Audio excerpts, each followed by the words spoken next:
네, 산골의 아침 오늘 말씀은 요한계시록 1장 5절 후반부와 6절을 함께 보겠습니다. 우리를 사랑하사 그의 피로 우리 죄에서 우리를 해방하시고 그의 아버지 하나님을 위하여 우리를 나라와 제사장으로 삼으신 그에게 영광과 능력이 세세토록 있기를 원하노라. 아멘. 자, 마태복음 25장에는 달란트 비유가 나옵니다. 여기에는 세 가지 비유가 쭉 함께 나오는 장인데, 첫 번째는 열처녀 비유, 두 번째는 달란트 비유, 세 번째는 양과 염소 비유가 나옵니다. 자, 여기서 중간에 있는 달란트 비유에서 5달란트, 2달란트, 1달란트 받은 종이 있습니다. 각각 자기가 열심히 일을 했는데 1달란트 받은 종은 그것을 수건에 잘 싸서 묻어두었다가 주인이 왔을 때에 그것을 그대로 꺼내어 보여드렸습니다. 그래서 주인님 당신의 것을 받으셨습니다. 이렇게 얘기하고 있는데요. 자, 이 1달란트 받은 자에게 주인이 내린 판결이 이것입니다. 이 무익한 종을 바깥 어두운 데로 내쫓으라. 거기서 슬피 울며 이를 갈리라 하니라. 자, 이 기록에 의하면 이 1달란트 받은 종이 구원의 관점에서 이것을 본다면 이 종이 구원을 받았을까? 아니면 지옥에 갔을까? 이 부분을 한번 심각하게 묵상하시고 전체 구절을 다시 한번 보는 것이 좋겠다 하는 생각이 듭니다. 왜냐하면 아무리 좋게 봐도 바깥 어두운 데 내쫓으라. 거기서 슬피 울며 이를 갈리라. 슬피 울며 이를 가는 곳이 천국이라고 보기는 어렵겠죠. 아무리 좋게 봐줘도 이 사람이 구원받았다라고 하기는 난감한 그런 대목이 아닐 수가 없습니다. 자, 흔히 우리가 달란트는 자기가 받은 재능이라고 생각하는데 말씀을 살펴보시면 각각 그 재능대로 한 사람에게는 금 5달란트를, 한 사람에게는 2달란트를, 한 사람에게는 1달란트를 주고 떠났더니, 그러면 이것은 재능은 아니다라고 볼 수 있겠죠. 왜냐하면 재능대로 달란트를 준 거니까 재능과 달란트는 구별이 됩니다. 그러면 달란트는 무엇일까?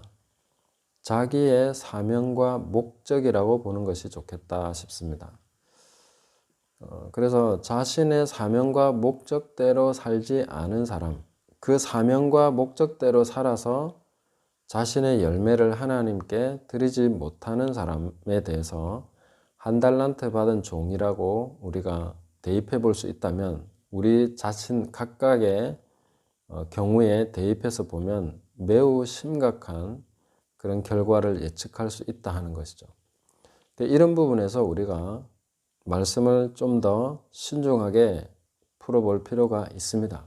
이 비유를 구원 관점에서 살펴봐야 될 또 다른 이유는 열처녀와 양과 염소 모두가 다 마지막 때의 구원, 하나님 앞에서의 결산과 관련이 있기 때문에 이 달란트 비유도 같은 맥락에서 보는 것이 필요하지 않을까 생각합니다.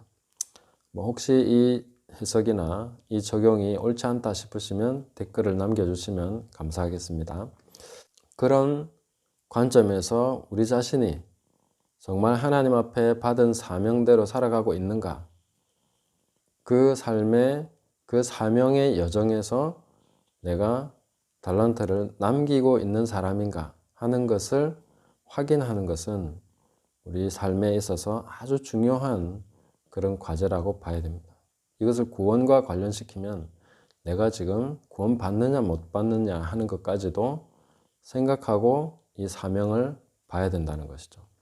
그냥 나는 예수님 믿고 천국은 가는데 사명하고는 상관없이 살았어. 이렇게 가볍게 치부할 수는 없겠다 싶은 것이죠. 사명을 심각하게 생각하셔야 됩니다. 내 삶의 목적이 그것이니까. 그리고 오늘 제목대로 구원의 목적이 바로 그것이다 하는 것을 생각해야 됩니다. 자, 전반부를 한번 보시면 우리를 사랑하사 그의 피로 우리 죄에서 우리를 해방하시고, 자, 우리는 이것을 알고 있습니다. 우리를 사랑하셔서 그렇게 하셨다는 것. 우리가 뭐 해달라고 했습니까? 예수님을 향해서 제발 우리를 구원하시기 위해서 십자가를 져주십시오. 이렇게 요청한 적도 없습니다. 우리가 아직 죄인 되었을 때에, 우리가 그를 알지도 못할 때에, 또 혹은 존재하지도 않았던 그때에 주님께서는 내려오셔서 십자가를 지시고 우리 죄를 담당하시면서 이 모든 일을 이루셨습니다. 그것은 사랑으로 시작된 것이고 사랑으로 완성된 것이다. 이렇게 볼 수 있겠죠. 그래서 우리를 사랑하사, 요한계시록은 요한복음 3장 16절 이 말씀과 똑같이 연결되고 있습니다. 그래서 계시록을 너무 특별하게만 보지는 않는 것이 좋겠다. 이렇게 생각하는 것입니다. 자, 그리고 그의 피로 이루신 일이 무엇입니까? 우리를 죄에서 해방하신 것입니다. 자, 해방은 노임을 받는 것이죠. 풀어놓는 것이죠. 해방은 마지막 단계가 아닙니다. 해방이라는 것은 시작의 단추입니다. 좋은 시작이죠. 해방이 됐습니다. 자유가 주어졌습니다. 자, 그때부터 어떻게 해야 됩니까? 다시는 종의 멍에를 매지 말고 자유인으로서, 해방된 자로서 삶을 살아야 되는 것이죠. 이제부터는 오히려 내가 더 어려운 삶을 살아야 됩니다. 해방은 곧 개척의 삶을 살아야 된다 하는 것을 전제로 하고 있습니다. 우리의 사명을 따라서 살도록 해방됐다는 것이죠. 목적을 위해서 구원받았다 하는 것을 우리가 잊지 말아야 됩니다. 그냥 단순히 지옥불에서 저 영원한 형벌에서 우리를 구원해 주셨다. 그것도 진실이고 진리이지만 그러나 우리가 놓쳐서는 안 되는 것이 내가 목적을 위해서 구원받았다는 것입니다. 6절부터 보시면 그의 아버지 하나님을 위하여 우리를 나라와 제사장으로 삼으신 그에게. 복음에서 우리가 하나님 중심의 관점을 확실하게 견지해야 됩니다. 그것이 결과적으로 나를 위한 것이기도 하지만 진정한 목적은 아버지를 위해서 십자가를 지신 것입니다. 그리고 그 아버지를 위해서 우리를 피로 사서 그 아버지께 드리기 위해서 하신 행위라는 것이죠. 그래서 하나님을 위해서, 그의 아버지 하나님을 위해서 우리를 나라와 제사장으로 삼으셨다는 거죠. 분명한 목적은 나라와 제사장으로 삼으시는 것입니다. 나라는 그의 통치를 받고 그의 말씀대로 이루고 그의 뜻대로 살아서 열매 맺는 백성이 되는 것입니다. 하나님의 나라는 이 땅에서 바로 우리들 자신입니다. 교회가 하나님 나라입니다. 지역교회, 눈에 보이는 교회 말고요. 불가견 교회라고 하는 우주적인 교회를 말하는 것입니다. 교회는 바로 믿는 자들의 구성체입니다. 그리고 그 믿는 자들이 바로 하나님의 나라입니다. 이 땅에서는 그 믿는 자들이 하나님의 나라로서 부름받았고 그렇게 구성되어 있습니다. 그들을 통해서 하나님이 기대하시는 것은 먼저 그분의 나라와 그의 의를 구하면서 그 나라의 삶을, 그 말씀의 열매를 맺으면서 살아가는 것을 기대하시는 것입니다. 그 열매가 없을 때 어떻게 됩니까? 성경은 열매 없는 무화과 나무, 또 열매 맺지 못하는 포도나무의 가지의 결말이 어떤지 잘 나와 있습니다. 우리는 이런 것을 그냥 지나치면 안 된다는 것이죠. 나 자신에 대해서 지나치게 낭만적인 견해를 가지고 있으면 안 됩니다. 나는 무조건 천국 가는 것일까? 나는 이제 지옥에 가려고 해도 못 가는 그런 신세가 된 것일까? 전혀 그렇지 않습니다. 그렇게 생각하면 속습니다. 언제라도 예수님께 붙어 있어서 열매 맺어야 된다는 것을 알아야 됩니다. 이건 절체절명의 영생을 건 문제입니다. 붙어 있어야 되는 것입니다. 붙어 있지 않으면 밖에 버려져 불태워지는 것이죠. 밖에 버려져 불태워지는 것을 누가 천국 갔다 이렇게 말할 수 있겠습니까? 바깥 어두운 데 내쫓겨서 슬피 울며 이를 가는 것을 천국이라고 누가 말할 수 있습니까? 그거 아니라는 것이죠. 너희 의가 서기관과 바리새인들보다 더 낫지 못하면 결단코 천국에 들어가지 못하리라. 그렇게 말씀하셨는데 우리 의가 바리새인과 서기관 의보다 더 낫습니까? 그렇지 않으면서 어떻게 예수님 말씀을 정면으로 반박하면서 나는 천국 간다 라고 주장할 수 있냐는 것이죠. 우리는 말씀 앞에 겸손해져야 됩니다. 정말 하나님 앞에 구원받은 자라면 내 생명이나 내 삶은 내 것이 아닙니다. 예수님이 나를 위해서 피를 흘리셨다는 것은 이미 나를 값을 주고 산 것이기 때문에 내 자신의 것이 아니라는 것이죠. 나는 주님의 것입니다. 하나님의 것으로 완전히 등기가 완료됐습니다. 그렇게 된 상태에서 주님의 것으로 살아가야 되는데 그렇게 살지 않으면서 나는 그냥 구원받았어. 예수님 나를 위해 죽으셨으니까. 하나님은 사랑이시니까. 이렇게 생각하고 있으면 안 된다는 것이죠. 오늘도 지옥에 가는 사람들이 많이 있습니다. 그 사람들이 하나님의 사랑이 아니어서 지옥에 갔습니까? 하나님은 어제나 오늘이나 영원토록 동일하신 분이십니다. 지금도 하나님은 사랑이십니다. 그렇지만 오늘도 많은 사람들이 지옥으로 가고 있습니다. 이 엄연한 사실 앞에서 나만이 예외일 것이다 라고 착각하면 안 되는 것입니다. 저는 말씀을 들고 협박하고자 하는 것이 아닙니다.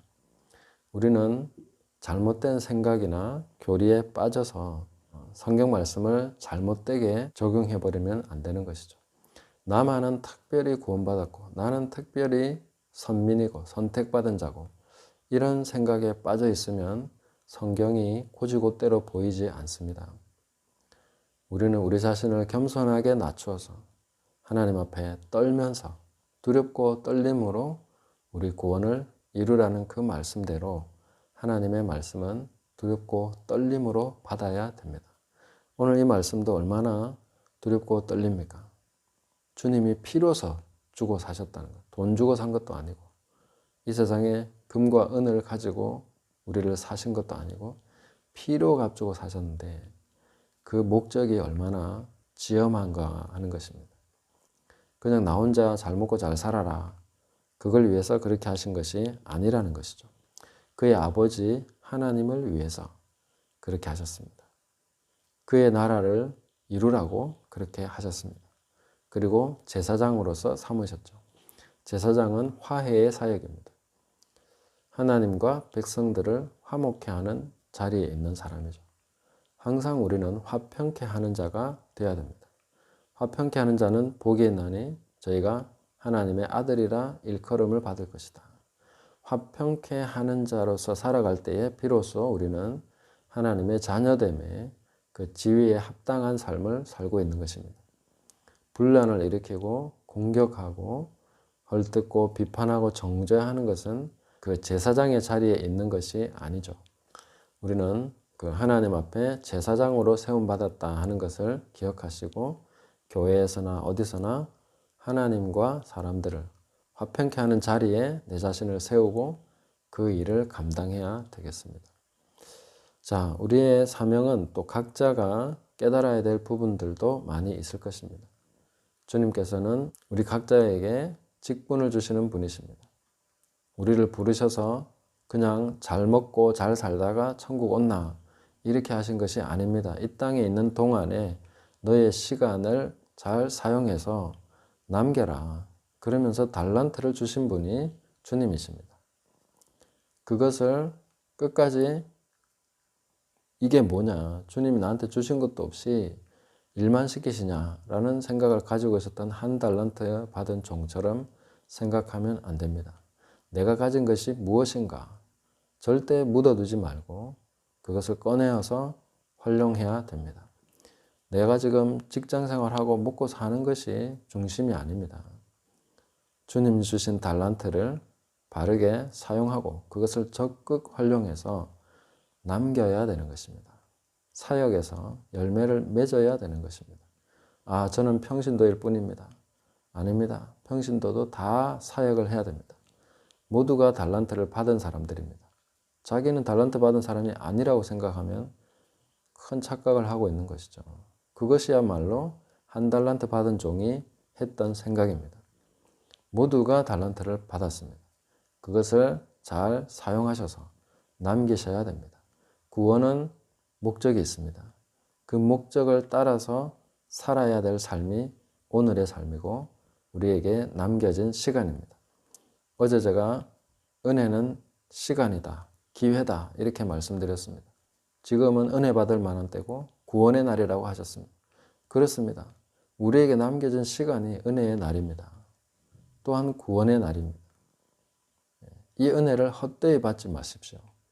하나님의 은혜를 헛되이 받아서 시간을 헛되이 보내고 열매 없이 그렇게 하나님 앞에 서게 된다면, 결산하게 된다면 우리의 끝이 어떨지를 생각하십시오.